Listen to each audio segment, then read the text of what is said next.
Sir నమస్తే sir, మీరేం చేస్తుంటారు? నేను రిటైర్డ్ స్కూల్ అసిస్టెంట్ని. కూటమి ప్రభుత్వం ఏర్పడింది, 10 నెలలు కంప్లీట్ అయిపోయింది. ఎలా ఉందంటారు? కూటమి ప్రభుత్వం చాలా బాగుంది. అసలు మనకు గత 5 ఏళ్లలో ప్రజాస్వామ్యం మాటే కనపడలా. ఏదైనా మాట్లాడాలన్నా భయపడేవాళ్ళం అనమాట. ఇప్పుడు మంచి అయినా చెడ్డైనా మన చంద్రబాబు నాయుడు ప్రభుత్వాన్ని తప్పుంటే తప్పు అంటున్నారు, ఒప్పుంటే ఒప్పు అంటున్నారు. ఇప్పుడు రెవెన్యూలో కొంత ఇబ్బందిగానే ఉంది. రెవెన్యూలో వీఆర్ఓ అని ఆయన కింగ్లా కనపడుతున్నాడు. ఏ పనికి పోయినా ఎవరినేమి అతను ఆనర్ చేయడం లేదు. కాబట్టి ఎంప్లాయర్స్కి అందరికీ ప్రతి నెల జీతాలు ఇస్తున్నాడు. తర్వాత కొన్ని 6,000-7,000 కోట్లు అరియర్స్ కూడా ఇచ్చాడు. కానీ ఇంకా కొన్ని పిఆర్సీలు రావాలి, అవి కూడా చేస్తా అని చెప్తున్నాడు. రైతు భరోసా కూడా ఈ నెలలో ఇస్తా అని చెప్తుండు. క్రమేణా కొన్ని చేసుకుంటూ వస్తుండు. సిలిండర్లు ఇచ్చారు, తర్వాత కొన్ని పనులు చేసుకుంటూ వచ్చారు. కాబట్టి అన్నీ ఒకసారి అందులో మనకేంటంటే అప్పులు ఎక్కువ ఉండే అప్పులు కడుతూ చేస్తూ ఉన్నారు. కాబట్టి మా దృష్టిలో ఏంటంటే క్రమేణా అన్నీ కూడా ఇంకొక 6 నెలలు సంవత్సరం లోపల అన్నీ కూడా అవుతాయని అనుకుంటున్నాం. అంటే ఇక్కడ నేను అడగకూడదు, మీరు రిటైర్ ఎంప్లాయ్ అంటున్నారు కాబట్టి నిన్న ఎన్జిఓ సంఘ నేతలు డైరెక్ట్గా వెళ్ళి కలిసి జగన్మోహన్ రెడ్డిని మళ్ళీ ముఖ్యమంత్రిని చేసుకోవడం మా జీవిత ఆశయం అంటూ ఆయన చేసిన వ్యాఖ్యలు ఎలా చూడాలంటారు? ఇదంతా అసలు ఏం లేదు. ఇప్పుడు జగన్మోహన్ రెడ్డి గారు 5 ఏళ్లలో ఏ రోజు కూడా జీతం 15 తేదీ లోపల ఇవ్వలేదు, పెన్షన్లు కూడా ఇవ్వలేదు. కాకపోతే అరియర్స్ మా అందరికీ తలా 2 లక్షలు 3 లక్షలు అరియర్స్ ఉన్నాయి. అవి కూడా ప్రయత్నం చేస్తున్నారు, కానీ ప్రభుత్వం ఇంకా ఇవ్వలేదు. కాబట్టి ఆయన ఒకసారి చూశాడు కాబట్టి ఇంకా అందరు కూడా ప్రజలే నిశ్చయించుకుంటారు. చూడకుండా ఉంటే అది వేరే, ఒక్కసారి అనేది అయిపోయింది కాబట్టి ఇంకా ఆయన బట్టి ఉంటుంది. ఈ ప్రభుత్వం కానీ బాగా చేయకపోతే మళ్ళీ అవకాశం ఇస్తారు. ఈ ప్రభుత్వం ఆయనకైనా బాగా చేస్తే వీళ్ళే ఎన్నుకుంటారు. అంటే ఇక్కడ వాళ్ళు అసలు ఆ స్టేట్మెంట్ ఇవ్వడానికి గతంలో చూసాం, మరి ఉద్యమాలు తీవ్ర స్థాయిలో చేసి మాకు పిఆర్సీ రివర్స్ పిఆర్సీ ఇచ్చారని మాట్లాడారు. అలాగే చూస్తే హెచ్ఆర్ ఇవ్వలేదు, హెచ్ఆర్లో కోత పెట్టారన్నారు. వీటన్నిటిని చూస్తే ఎరియర్స్ ఇవ్వలేదు, ఏమి ఇవ్వలేదు. అయినా సరే ఇప్పుడు మళ్ళీ వచ్చి మేము వీళ్ళని ముఖ్యమంత్రి చేసుకోవాలనుకోవటం ఎలా చూడాలండి? ఇదంతా గత 5 సంవత్సరాలు ముసుగులో గుద్దులాట చేశారనుకోవాలంటారా? గత నాయకులు ఏంటంటే వాళ్ళు ఆ పార్టీ తరఫునే ఉన్నారు కాబట్టి వాళ్ళు ఇప్పుడు గ్యారెంటీగా అటే వెళ్తారు. కానీ ఎంప్లాయర్స్ రిటైర్ ఎవరు బాగడం లేదు కదా. కాబట్టి అంతకన్నా ఇప్పుడు జీతం అన్నా వస్తుంది ఒకటి అనే కాడికి వచ్చారు. అంతకుముందు ఈ ఇన్స్టాల్మెంట్లు కట్టలేక పైనలు బండి వాళ్ళు చాలామంది ఉన్నారు. కాబట్టి మాకేమో ఇప్పుడు ప్రస్తుతం బాగానే ఉంది. బాగానే ఉందంట. అసలు రిటైర్ అంటున్నారు, అసలు మీకు రిటైర్మెంట్ బెనిఫిట్స్ అనేది పెన్షన్ కరెక్ట్ టయానికి వస్తుందా మీకు? బెనిఫిట్స్ అంటే నేను 2008 రిటైర్డ్ కాబట్టి మాకంతా అప్పుడు తక్కువ వచ్చింది బెనిఫిట్స్. అప్పుడే చేశారు. మాకేమి పిఎఫ్లు అయినా ఏం లేవు. ప్రస్తుతం ఉన్న వాళ్ళకి కూడా ఈ మధ్య 6 నెలల నుంచి రిటైర్డ్ అందరూ కూడా వస్తుందని చెప్తున్నారు. మాకు మాత్రం పెన్షన్ ప్రతి నెల వస్తుంది. 1వ తేదీ వస్తుంది. 1 సాయంకాలం కానీ 2 ఉదయం కానీ వస్తుంది. 2 అప్పుడు 5, 10, 8 కొన్ని జిల్లాలో 2వ తేదీ, కొన్ని జిల్లాలో 5వ తేదీ, కొన్ని జిల్లాలో 10వ తేదీ వచ్చాయి. అది ఇక్కడ ఇప్పుడు చంద్రబాబు నాయుడు గారు వచ్చారు, 10 నెలల్లోనే ఆయన సూపర్ 6 అంటూ హామీలు ఇచ్చారు. ఒక్క హామీ అమలు చేయట్లేదు. విద్యా వ్యవస్థను సంపూర్ణంగా నాశనం చేస్తున్నారు చంద్రబాబు నాయుడు గారు, లోకేష్ కలిసి అనేది వైసీపీ నాయకుల ఆరోపణ. మరి దాన్ని ఎలా చూడాలంటే? నేను విద్యాశాఖలో ఉన్నాను కాబట్టి ఇప్పుడు అమెరికాలో కానీ ఎక్కడైనా 1 నుంచి 5 దాకా ఎలిమెంట్ స్కూలు, 6 నుంచి 8 దాకా మిడిల్ స్కూలు, 9 నుంచి +2 దాకా ఉంటుంది. కాబట్టి ఇప్పుడు వీళ్ళు మళ్ళా ప్రాథమిక పాఠశాలని ఎలిమెంట్ స్కూల్కి తీసుకొస్తున్నారు. హై స్కూల్ 6 నుంచి 10 దాకా తెస్తున్నారు, ఇంటర్మీడియట్.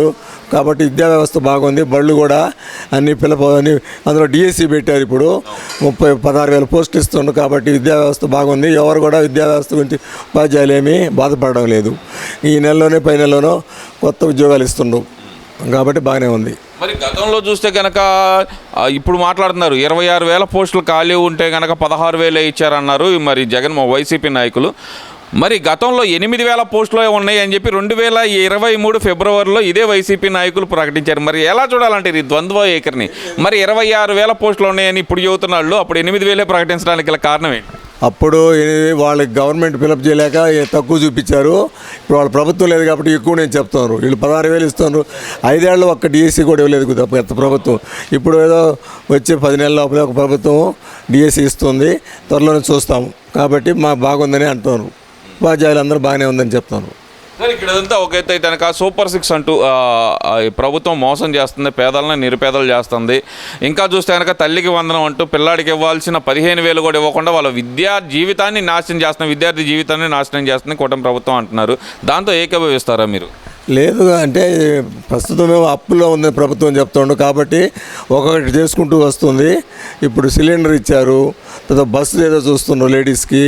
తర్వాత ఈ నెలలోనే మే ఆఖరికి కానీ జూన్ ఫస్ట్ కానీ విద్యాకానికి ఇస్తా అని చెప్తాను, తల్లికి వందనం ఇస్తా అని చెప్తుండు.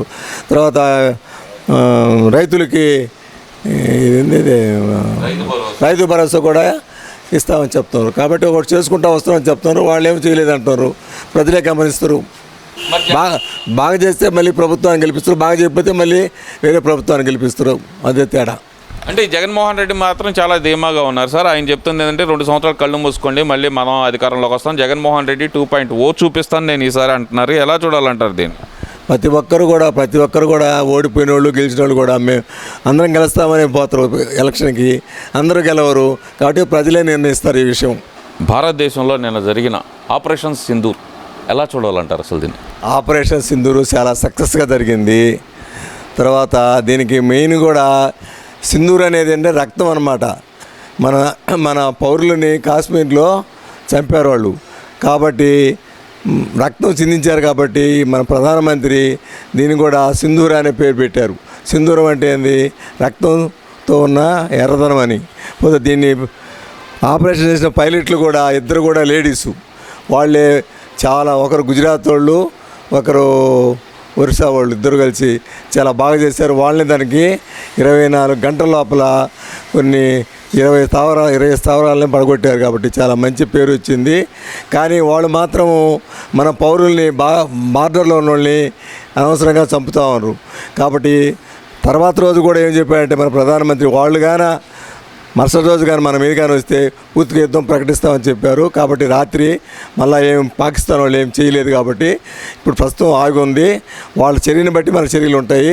ప్రపంచ దేశాలు, అన్ని దేశాలు కూడా మన ప్రధానమంత్రి చాలా గొప్పగా అభినందించారు, చాలా సక్సెస్గా కూడా చేశారు. ఆయన కళ్ళల్లో చాలా బాధ ఏర్పడింది. ఈ అందరూ కూడా నిన్న ఒక నావెల్ ఆయన భార్య కూడా ఆయన చనిపోయినా కూడా మా భర్త వాళ్ళ జ్ఞాపకార్థం ఈ పని చేశాడు కాబట్టి చాలా గొప్పగా పొగిడింది. కాబట్టి కూడా చాలా సక్సెస్గా జరిగింది. ప్రధానమంత్రి చాలా అన్ని దేశాలు కూడా పొగిడాయి. పోతే ఇంకనేదో నారాయణ గారు కూడా అంటే యుద్ధం అనేది నష్టం అనేది నాతో చెప్పాడు కానీ నా భావన. కాబట్టి యుద్ధం అనేది ఇద్దరికి నష్టం ఉంటుంది, యుద్ధం లేకుండా చేయాలని చెప్పాడు ఆయన. నేను కూడా విన్నాను. కానీ వాళ్ళు వచ్చారు కాబట్టి మనం కంపల్సరీగా యుద్ధం చేయాలి. మనం కొడతా ఉంటే మనం చూస్తూ ఉండలేము.